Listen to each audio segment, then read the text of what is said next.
primarily from Bachelor of Business Administrations that they've graduated from.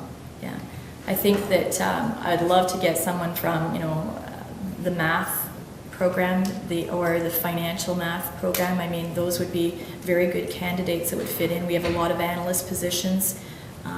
But Descartes is very broad in that whether you're working on models, financial models, or you're working on, customer issues, there's a lot of supply chain things. There's a lot of work where maps are required, route optimizations, calculation of algorithms to get there. So there's salesman problem.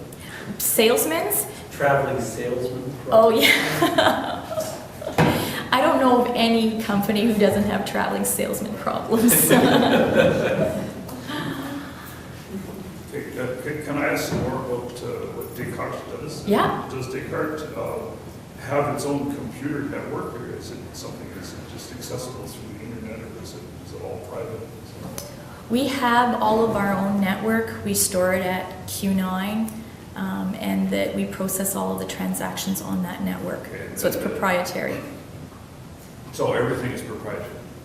Mm-hmm. And when you work for someone, what you do is you kind of administer the process of getting something from here to there through many different channels. So you might hire a carrier or something like Mm-hmm. that, and file for order Yeah. for customs and so on. Yeah, so all the major airlines, also carriers, are all our customers, and they'll pay us to actually send messages downstream to whoever needs them. Do you kind of go out, if somebody needs something, do you go out looking for it, or do they find it, and who are you working for, and to what level do you? Well, there's a lot of actual initiatives out there within government, and that's some of the ones that regulate goods goods flow and the customs. And what we try to do is understand the compliance requirements that are coming out. And this acquisition that we're going to be doing in Belgium in the spring timeframe is actually to address the EU, and they're coming down on their requirements in the next year. And so when we'll have a good set of customers in that point, we'll understand the compliance requirements, and then we'll be able to then sell it all to the rest of our network, because at that point we'll have that core understanding and the knowledge. So Descartes, you said, is sort of largely in the acquisition business. You're generating a lot of money, you keep acquiring things. Mm-hmm.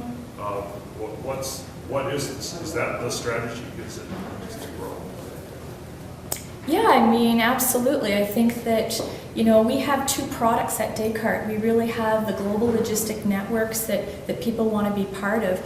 But in terms of the financial community, I have a separate product, and that's, the Descartes commodity that trades on the Toronto Stock Exchange or the NASDAQ. And that product is also as important as my internal product. So I want to make sure I have a product that's out there that's trading. You're generating shareholder value. Shareholder value. Yeah, absolutely. Can I also ask how the name was chosen? Well, Descartes' a mathematician, as you know. And I think that over time, we have really evolved, and that, Descartes right now is trying to bring together various resources in motion. So whether it's handheld devices like a RIM or, those kinds of devices, or Motorola's, or whether it's applications that are specific to customs or specific to sending out shipping documents. We want to kind of put those resources in motion and actually congrue them together and offer our presentation as a package deal. So I wouldn't be surprised if Descartes at some point changes its name to Congrue, because really we want to bring together all of those offerings.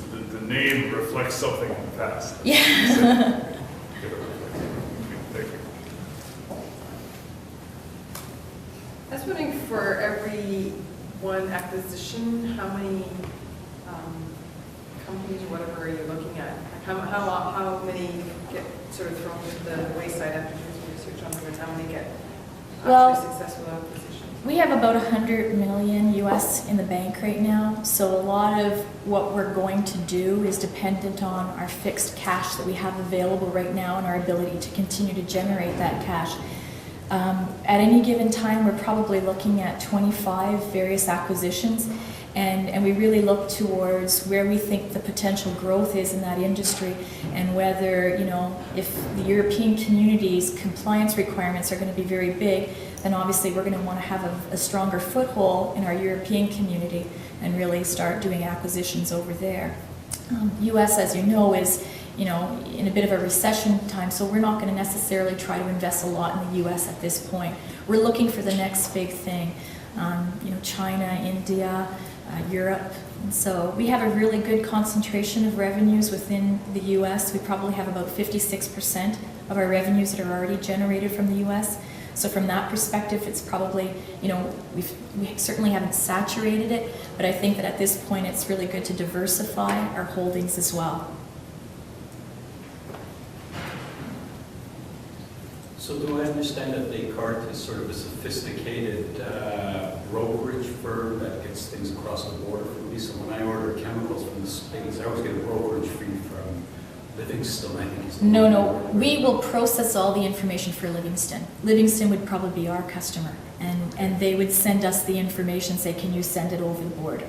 And so Livingston will do all the compliance stuff. They'll make sure they call you and get everything coordinated, and then we take the information from that perspective.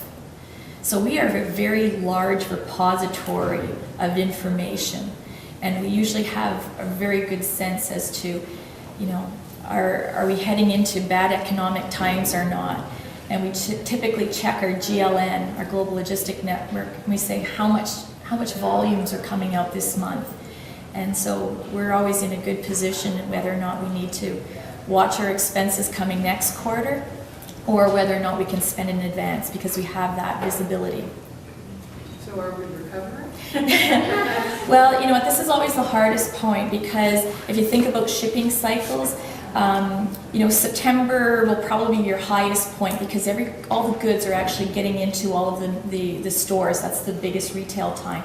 So between June and September, all the goods flow, and then, you know, then it happens for the Christmas time frame.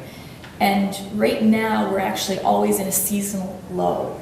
And so, have we recovered from last January's volumes? No, not yet.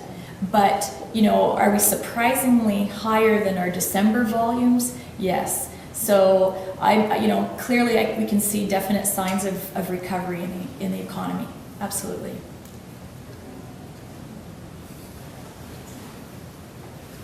Any other questions? Good. Well, thanks for coming out. I know that beautiful Friday afternoon, it's not necessarily great coming inside, but I appreciate it. Thank you.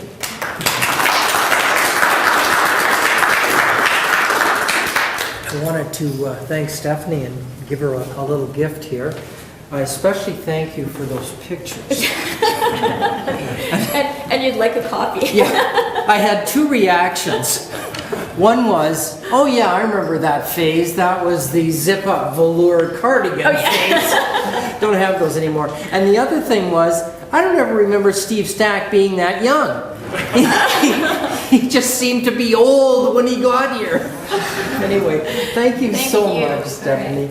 Our next Laurier lecture is February 26th, which is the Friday after reading week. And Paul Smith, who was a 1975 Laurier grad in chemistry, will be talking to us. He's Vice President of Sales and Business Planning and Research for Axella, Inc., a life sciences company, so that should be very interesting as well. Maybe Descartes will help them with their processes. So I hope we'll see you then. Please meet outside in the hallway here. We'll have a time for refreshments and networking and discussion. So thank you again.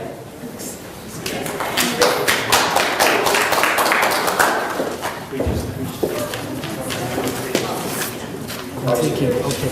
He probably started in 1980.